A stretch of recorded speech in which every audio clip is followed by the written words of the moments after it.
Hallelujah. Shalom, family. Love to the 12 tribes of Yasharal scattered abroad. Welcome.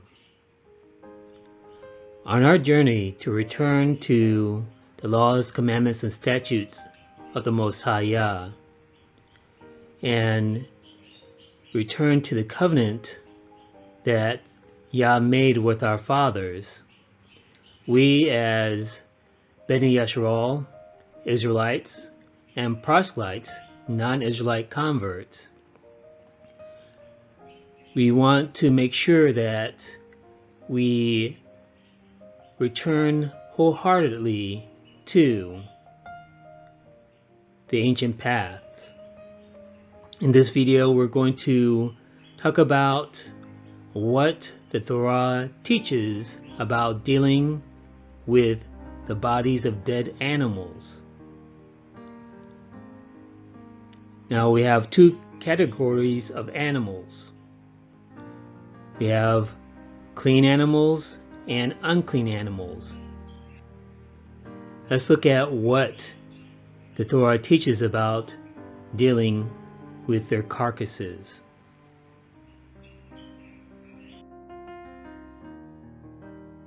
Nabala.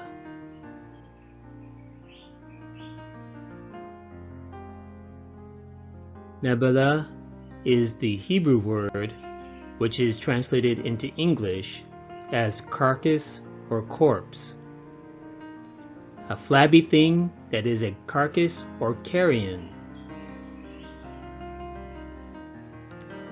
Dead of itself, which dies of itself.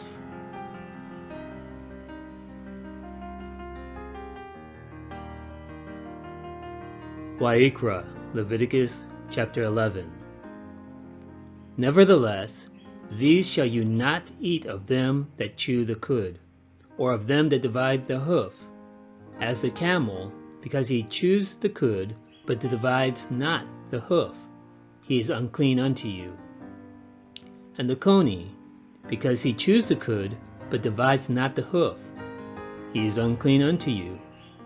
And the hare, because he chews the cud, but divides not the hoof, he is unclean unto you. And the swine, though he divides the hoof, and be cloven-footed, yet he chews not the cud, he is unclean to you. Of their flesh shall you not eat, and their carcass, that's Nebala, shall you not touch. They are unclean to you. So the instruction given from Yah by the hand of Moshe instructs us that we are not to touch the carcasses, the dead bodies of unclean animals.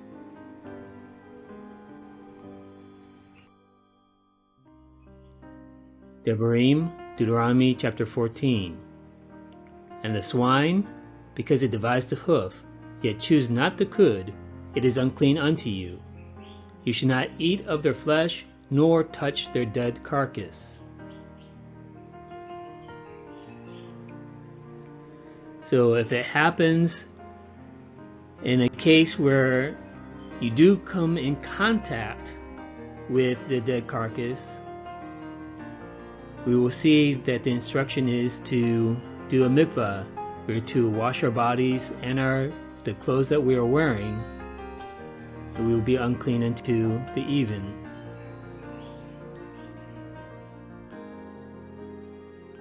Back to Wa'ikra, verse 9.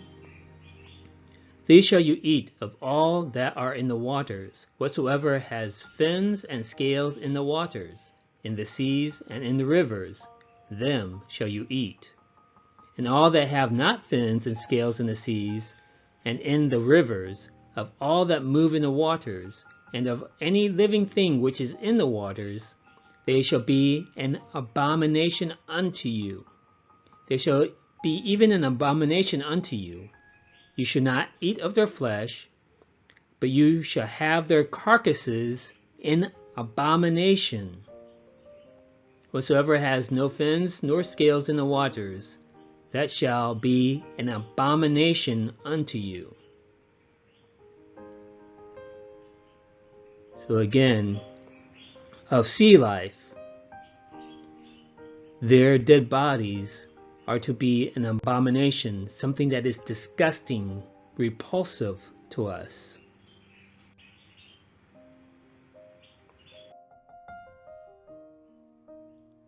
All fowls that creep.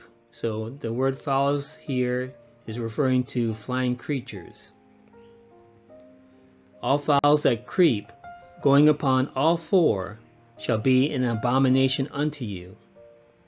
Yet these may you eat of every flying creeping thing that goes upon all four, which have legs above their feet to leap withal upon the earth. Even these of them you may eat, the locust after his kind, and the bald locust after his kind, and the beetle after his kind, and the grasshopper after his kind.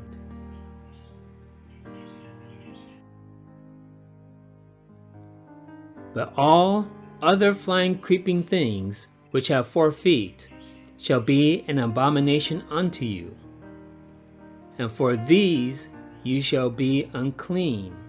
Whosoever touches the carcass of them shall be unclean until the even.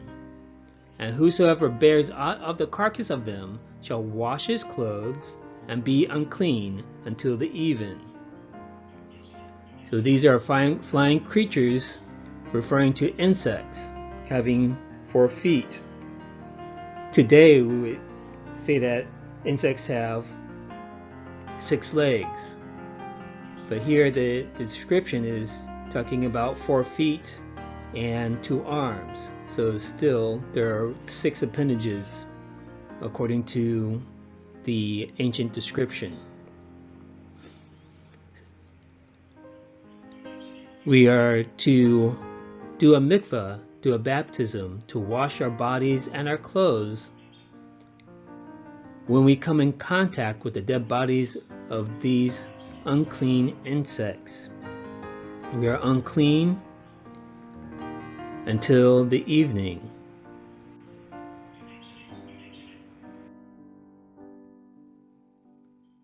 The carcasses of every beast which divides the hoof, and is not cloven-footed, nor chews the cud, are unclean unto you. Every one that touches them shall be unclean.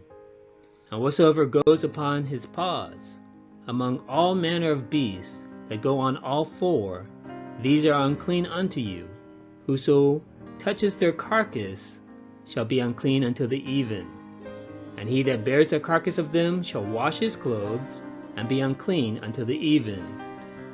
They are unclean unto you.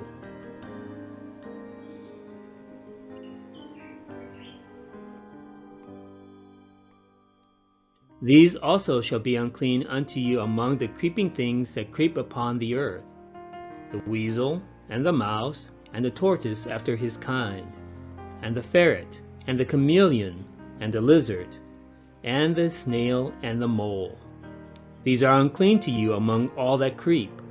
Whosoever does touch them when they be dead shall be unclean until the even.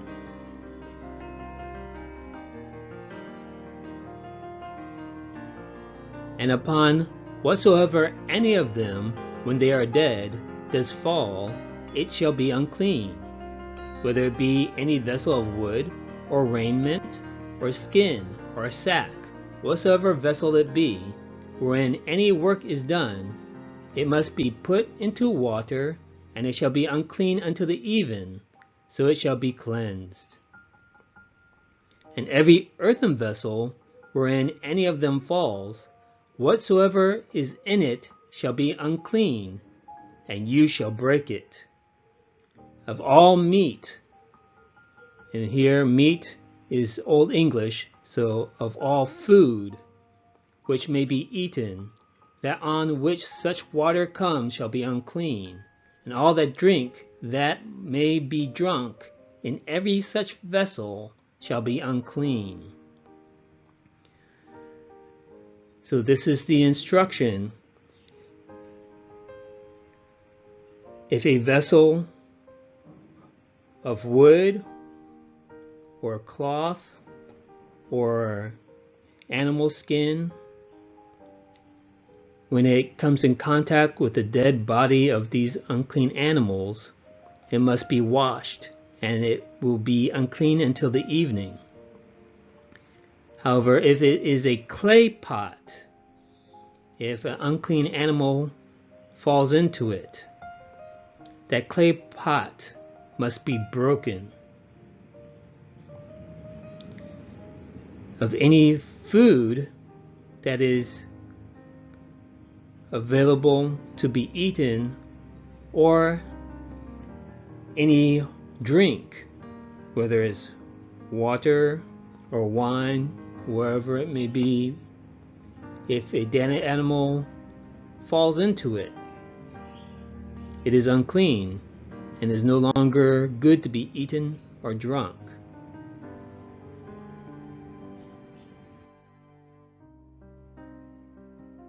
And everything whereupon any part of their carcass falls shall be unclean, whether it be oven or ranges for pots. They shall be broken down, for they are unclean, and shall be unclean unto you. Nevertheless, a fountain or pit, wherein there is plenty of water, shall be clean, but that which touches their carcass shall be unclean. So if an unclean animal falls into a well, the well is not made unclean because there is plenty of water. Verse 37, and if any part of their carcass falls upon any sowing seed which is to be sown, it shall be clean.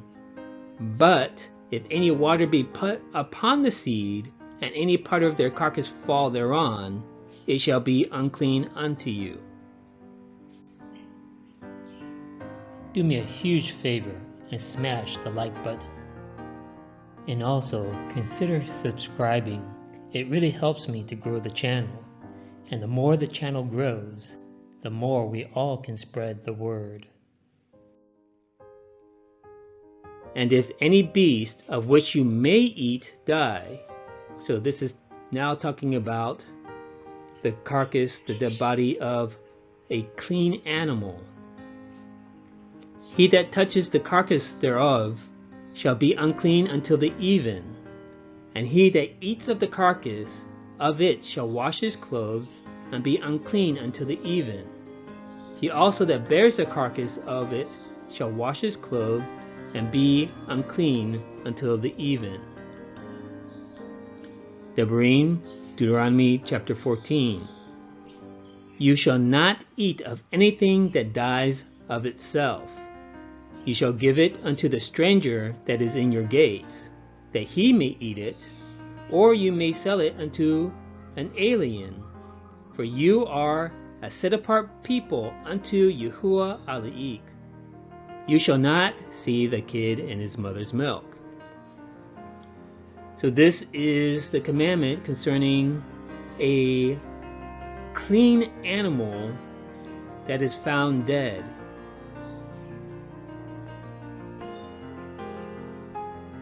A Beni Yeshurun, an Israelite, is not permitted to eat a clean animal that is found dead.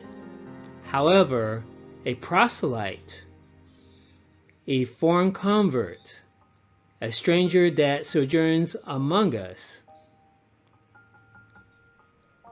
a non-Israelite is permitted to eat the carcass of a clean animal.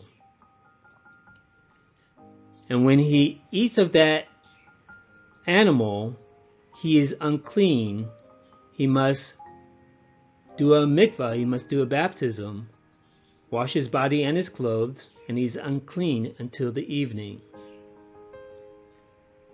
So we see that Yah still makes a distinction between the Israelite and the proselyte, a proselyte being a non-Israelite convert.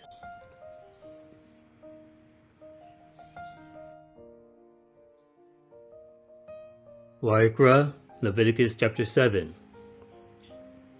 And Yahuwah spoke unto Moshe, saying, Speak unto the children of Yasharal, saying, You shall eat no manner of fat, of ox, or of sheep, or of goat. And the fat of the beast that dies of itself, and the fat of that which is torn with beasts, may be used in any other use, but you shall in no wise eat of it. For whosoever eats the fat of the beast, of which men offer an offering made by fire unto Yahuwah, even the soul that eats it shall be cut off from his people. Moreover, you shall eat no manner of blood, whether it be of fowl or of beast, in any of your dwellings. Whatsoever soul it be that eats any manner of blood, even that soul shall be cut off from his people.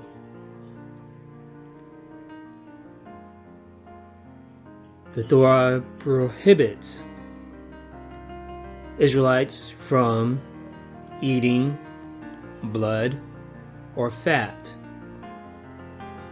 And the penalty of eating blood or fat is excommunication from the assembly, being cut off from the people. So we see the fat of the beast that dies of itself or torn with beasts may be used in other uses, but it must not be eaten.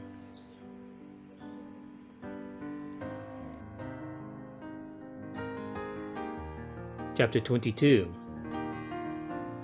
And Yahuwah spoke unto Moshe, saying, Speak unto Aharon and to his sons, that they separate themselves from the set-apart things of the children of Yasharal, and that they profane not my set-apart name in those things which they set apart unto me. I am Yahuwah. That which dies of itself, or is torn with beasts, he shall not eat to defile himself therewith. I am Yahuwah. They shall therefore keep my ordinance, lest they bear sin for it, and die therefore, if they profane it. I, Yahuwah, do sanctify them. So this is the commandment concerning the Levitical priests. They are not permitted to eat a clean animal that dies of itself or is torn with beasts that was killed by animals.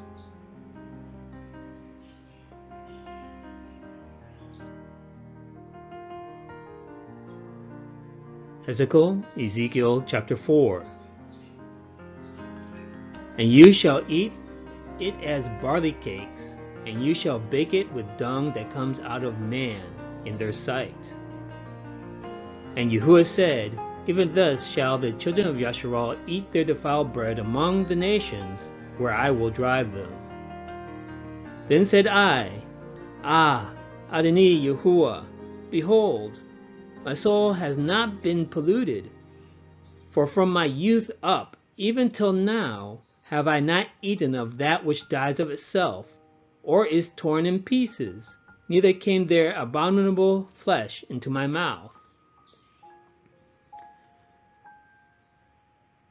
So when Yah spoke to the prophet and told him to eat this food defiled by excrement, human excrement, the prophet replied to the Most High saying, I don't want to do this.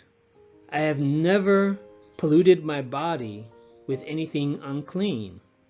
And with what he speaks of unclean food, he talks of he has never eaten a clean animal which died of itself or was torn into pieces by other animals. This should be our standard as Israelites when we consider what we eat.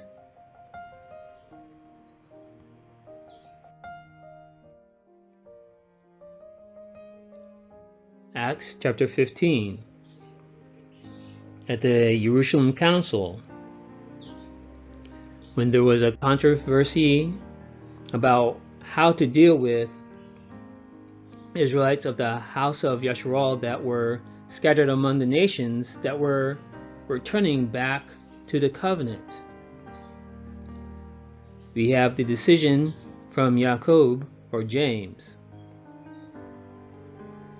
Wherefore my sentence is, that we trouble not them which from among the nations are turned to Elohim, but that we write unto them that they abstain from pollutions of idols, and from fornication, and from things strangled, and from blood. For Musha of old time has in every city them that preach him, being read in the synagogues every Shabbat day. Verse 28, For it seemed good to the Ruach HaKodesh and to us to lay upon you no greater burden than these necessary things, that you abstain from meats, again meats is Old English, from food offered to idols, and from blood, and from things strangled, and from fornication, from which if you keep yourselves, ye shall do well. Fare you well. So the decision of the Jerusalem Council, led by Jacob and inspired by the Ruach HaKodesh, was that the requirement for Israelites of the house of Yasharal to enter into the congregation, they had to meet these 4 requirements, and everything else that was necessary from the Torah they would learn as they joined the congregation and learn the Torah on the Shabbat days. Among these 4 regulations, which are given to Israelites of the house of Yasharal, these are the same points that Yah complained about the doings of the house of Yasharal through the prophets and the Tanakh. The reasons that Yah gave for divorcing the house of Yasharal: serving idols, fornication, eating blood, and things strangled. So a clean animal that dies of itself or is torn by a wild beast, this would be considered violating the ban on eating things strangled and also from blood, because something that dies of itself or killed by wild animals has not been slaughtered or butchered properly.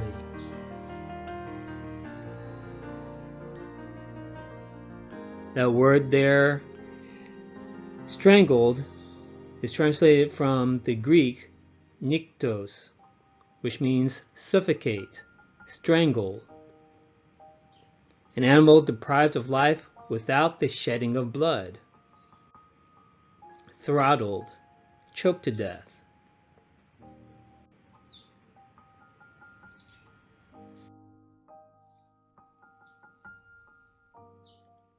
Vayikra, Leviticus chapter 5. This is the regulation concerning sin offerings.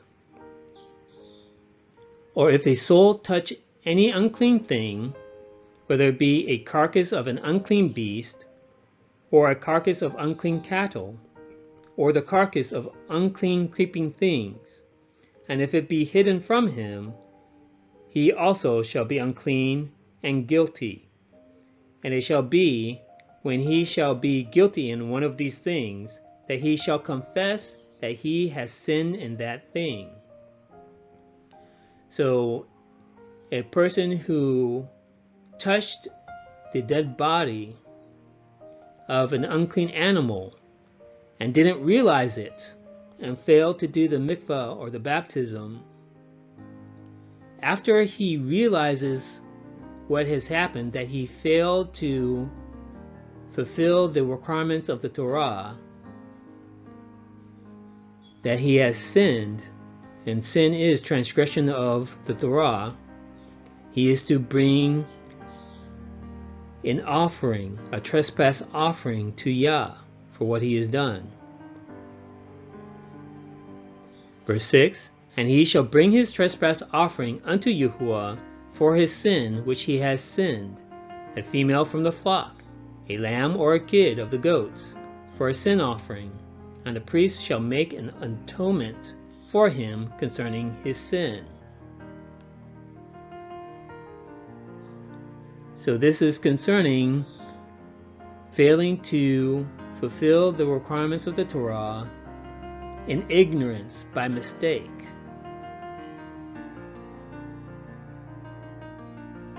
And if he be not able to bring a lamb, then he shall bring for his trespass which he has committed 2 turtle doves or 2 young pigeons unto Yahuwah, one for a sin offering and the other for a burnt offering. And he shall bring them unto the priest, who shall offer that which is for the sin offering first, and wring off his head from his neck, but shall not divide it asunder. And he shall sprinkle of the blood of the sin offering upon the side of the altar, and the rest of the blood shall he wrung out at the bottom of the altar. It is a sin offering. And he shall offer the second for a burnt offering according to the manner, and the priest shall make an atonement for him for his sin which he has sinned, and it shall be forgiven him.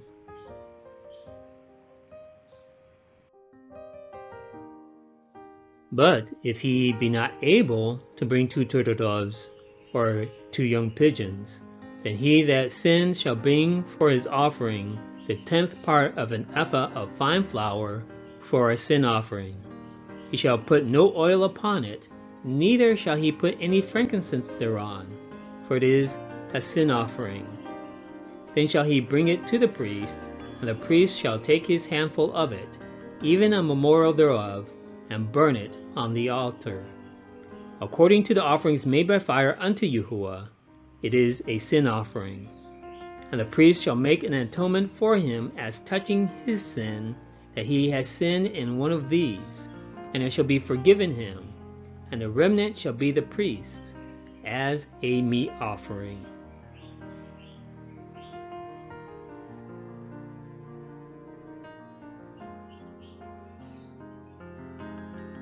Bamidbar, Numbers, chapter 15. And if you have erred, and not observed all these commandments which Yahuwah has spoken unto Moshe, even all that Yahuwah has commanded you by the hand of Moshe, from the day that Yahuwah commanded Moshe, and henceforward among your generations, and if any soul sin through ignorance, then he shall bring a she-goat of the first year for his sin offering, and the priest shall make an atonement for the soul that sins ignorantly, when he sins by ignorance before Yahuwah, to make an atonement for him, and it shall be forgiven him. So we see that the sin offering is intended for those who sin ignorantly, by mistake, without knowing.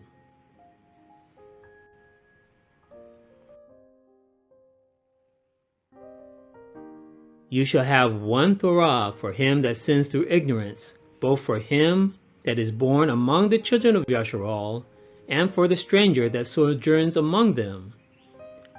But the soul that does aught presumptuously, whether he be born in the land or a stranger, that same reproaches Yahuwah, and that soul shall be cut off from among his people, because he has despised the word of Yahuwah, and has broken his commandment. That soul shall utterly be cut off. His iniquity shall be upon him. The person who breaks the Torah purposely, knowing what he is doing, knowing that he is not obeying the commandment, knowing that he is in rebellion, there is no sin offering to be made for that. The penalty is excommunication, being cut off from the assembly.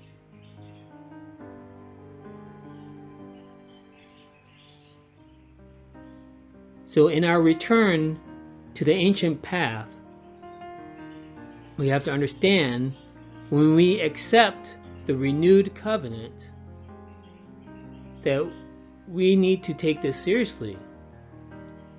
Even issues of dealing with the carcasses, the dead bodies of animals. When we break the Torah by mistake, in ignorance, there is forgiveness for that. However, if we do it purposely, knowing full well what we are doing, there is judgment.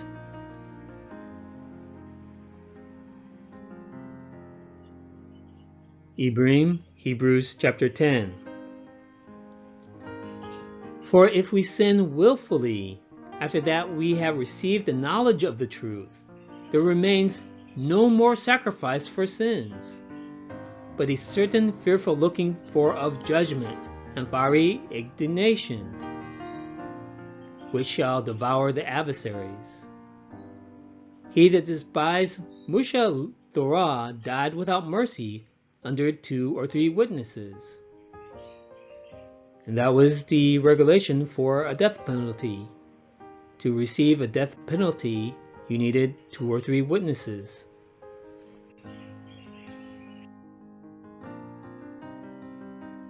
Of how much sorer punishment, suppose you, shall he be thought worthy, who has trodden under foot the son of Elohim, and has counted the blood of the covenant, wherewith he was sanctified, an unseparate thing, and has done despite unto the Ruach of favor. For we know him that said, Vengeance belongs unto me, I will recompense, says Yahuwah. And again, Yahuwah shall judge his people. It is a fearful thing to fall into the hands of the living Elohim.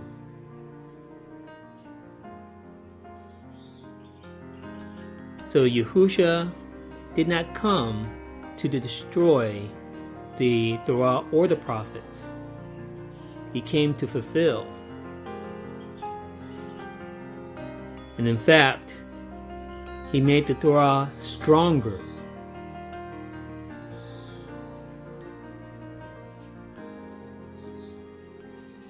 So we can't be like those of the delusion of Christianity that cry grace, grace, while disregarding every commandment that the Most High gave.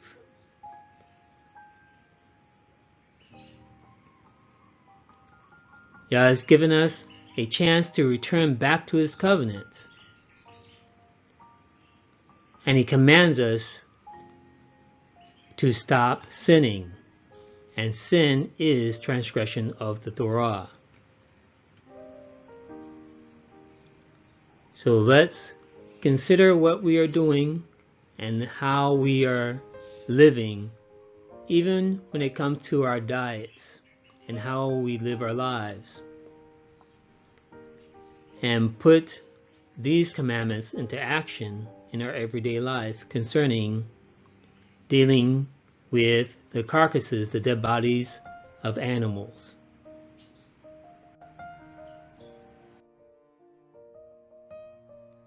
Review questions. What is the Hebrew word for carcass?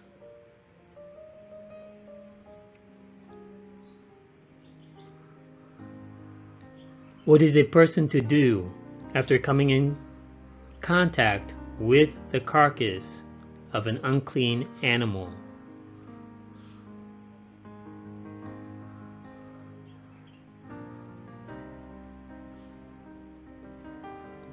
What does the Torah teach about dealing with the fat and blood of clean animals?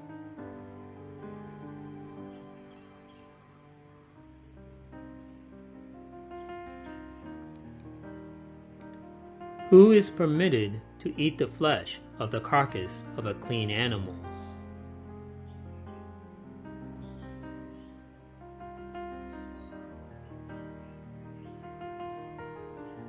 What must the person who eats the flesh of the carcass of a clean animal do?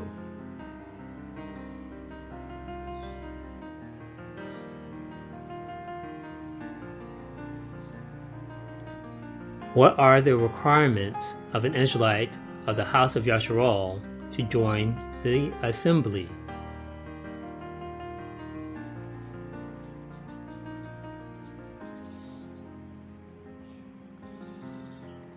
What is the penalty for intentional sin?